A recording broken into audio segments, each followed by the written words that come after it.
ये आपका एग्जाम्पल बेटा Olga Tellis versus Bombay municipal corporation का यहाँ पर एग्जाम्पल दिया गया है बेटा। यहाँ पर दो चीज़ों को कनेक्ट किया गया है। एक तो राइट टू लाइवलीहुड होता है हमें आजीविका का अधिकार, यानी कि कमाने का अधिकार। उसी को हमने जोड़ दिया गया है राइट टू लाइफ के साथ कि अगर कोई इंसान कमाएगा नहीं तो खाएगा क्या। तो यहाँ पर जो हमारा राइट टू लाइफ है इसको काफ़ी ब्रॉड मीनिंग दिया गया है कि भाई उस चीज़ को जोड़ा गया है राइट टू लाइवलीहुड से। जो हमारा पुराना जो जजमेंट आया था उसमें कहा गया था कि ये जो झुग्गी झोपड़ी में जो लोग रहते हैं, ठीक है, इनका इविक्शन ना करके इनको बसाया जाए वहीं पर, ठीक है। ये नहीं है कि वो जहाँ पर रह रहे हैं उस जगह को खाली करवा लिया जाए।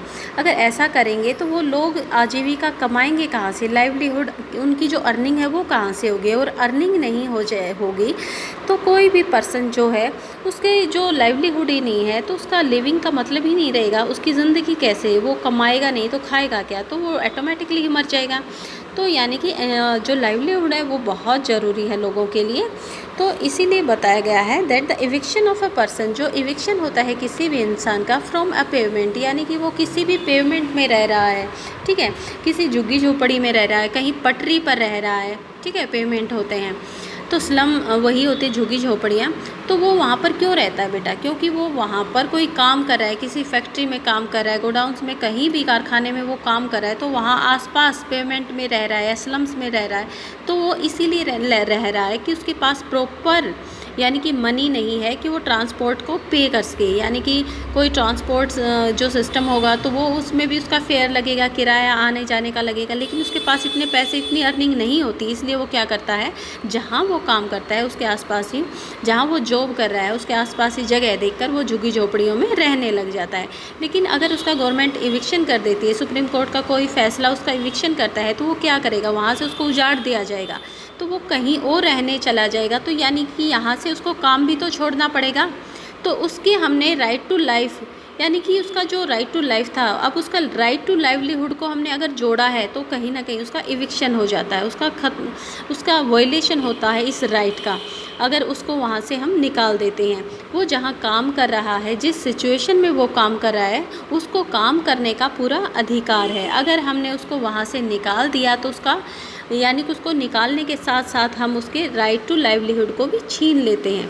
तो ऐसा नहीं करना चाहिए। उस इंसान को भी जीने का अधिकार है, ठीक है। जीने का अधिकार ये नहीं कि सिर्फ जो आपको गवर्नमेंट आपको जो सेंटेंस टू डेथ यानी कि जो सजाए मौत देती है तभी आपकी मौत होती है, नहीं। अगर आपके पास राइट टू लाइवलीहुड नहीं है, आपकी लाइवलीहुड के सोर्सेज को छीन लिया जाता है, तो भी एक तरह से क्या हो रहा है, आपका वायलेशन हो रहा है आपके राइट टू लाइफ का।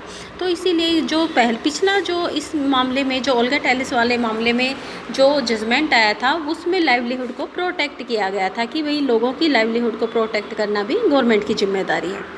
तो आगे देखो यहाँ पर, और अगर हम दूसरे केसेस में देखते हैं तो एक तरह से क्या होता है कि एक फ्रेज़ भी बोला गया है कि justice delayed is justice denied. अगर जस्टिस यानी कि न्याय में देरी होती है तो वो एक तरह से न्याय का कत्ल होना होता है, ठीक है। इस तरह से कहा गया है कि ये कई बार जो हमारी जो ये जजमेंट की जो प्रोसेस होती है बेटा, इसमें बहुत ज़्यादा टाइम लग जाता है।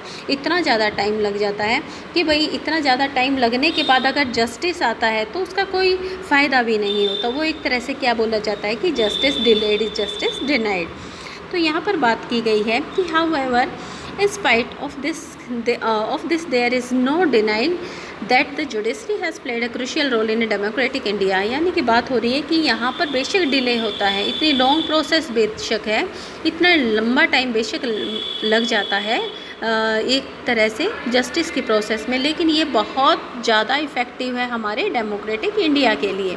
बहुत ही क्रूशियल रोल करती हैं ये कोर्ट्स हमारे डेमोक्रेटिक इंडिया के अंदर, हमारी डेमोक्रेसी को इस्टेब्लिश करने में। क्योंकि ये क्या करती हैं, हमारी एग्जीक्यूटिव और हमारी लेजिस्लेचर पर भी क्या करती है, उसको प्रोटेक्ट करती हैं। यानी कि उसकी जो पावर होती हैं, उन पावर्स के ऊपर भी जो हमारी जुडिशरी है उसका इसके अलावा जो हमारे जो मेंबर थे हमारे कॉन्स्टिट्यूएंट असेंबली में, उन्होंने भी क्या एक विज़न यानी एक सपना देखा था कि वे जो सिस्टम होगा कोर्ट्स का वो इंडिपेंडेंट जुडिशरी होगा।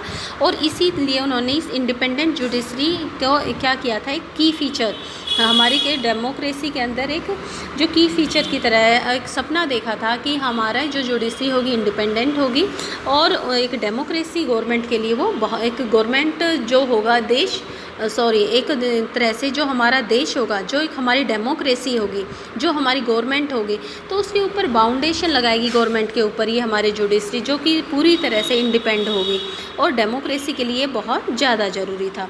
तो यहाँ पर एक पिक्चर भी दी गई है, इस पिक्चर में भी यही कहा गया है कि इंसाफ में देरी यानी कि इंसाफ का कत्ल, यानी कि एक तरह से ये जो जुमला होता है, जो फ्रेज़ है justice delayed is justice denied, उसी को यहाँ पर दिखाया गया है।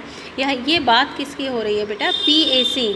अब यहाँ पर हाशिमपुरा इस हादसे में क्या हो गया, इनको अभी तक जस्टिस ही नहीं मिला। ठीक है, ये क्या है, ये उन लोगों के उन परिवार वाले हैं, ठीक है, वो फैमिली मेम्बर हैं कि जो आज तक जस्टिस के लिए भटक रहे हैं। तो ये काफ़ी एक लंबा केस चला था। कहाँ पर चला था? ये यूपी में, ठीक है, और इसको बाद में ट्रांसफ़र कर दिया गया था दिल्ली के अंदर। यूपी से इसका ट्रांसफ़र हो गया था दिल्ली के अंदर 2002 में। काफ़ी लंबा टाइम लगा, 20 ईयर्स हो गए इन लोगों को। ये दिखाई दे रहे हैं, ये न्याय मांगते हुए इनको 20 ईयर्स हो चुके थे, लेकिन इनको न्याय ही नहीं मिला। ये एक मामला था किसका? PAC का, यानी कि यहाँ पर जो यूपी के अंदर जो पुलिस होती है उनके ऊपर जो मुकदमा चलाया गया था, 43 मुस्लिम जो होते हैं हाशिमपुरा के, उनकी हत्या का मामला उनके ऊपर था। लेकिन इसी तरह से ये लोग क्या कर रहे हैं, ये धक्के खा रहे हैं, यानी कि इनको न्याय ही नहीं मिला। इस तरह से हमारे देश के अंदर अगर हम देखते हैं कई बार, तो हमारी ये जो जुडिशरी सिस्टम है, यानी कि ये है तो सभी लोगों के लिए, एक्सेस सभी लोगों की कही गई है, लेकिन बहुत लॉन्ग प्रोसीजर होता है। लेकिन उसके बावजूद हम इस चीज़ से मना नहीं कर सकते कि ये कितनी ज़्यादा इफ़ेक्टिव है। ठीक है, ये बहुत ज़्यादा इफ़ेक्टिव है, और इसके लिए इस चैप्टर में बहुत ये सारी की सारी बातें बताई गई हैं कि किस तरह से इफ़ेक्टिव है, और भाई किस तरह से जो हमारी कोर्ट्स होती हैं वो अपना डिसीज़न देती हैं, ये बिल्कुल इंडिपेंडेंट होती है। ठीक है, गवर्नमेंट का कोई इंटरफेयर इनके ऊपर नहीं होता। तो इस तरह से ये आपका चैप्टर ख़त्म होता है। ओके बेटा, थैंक यू।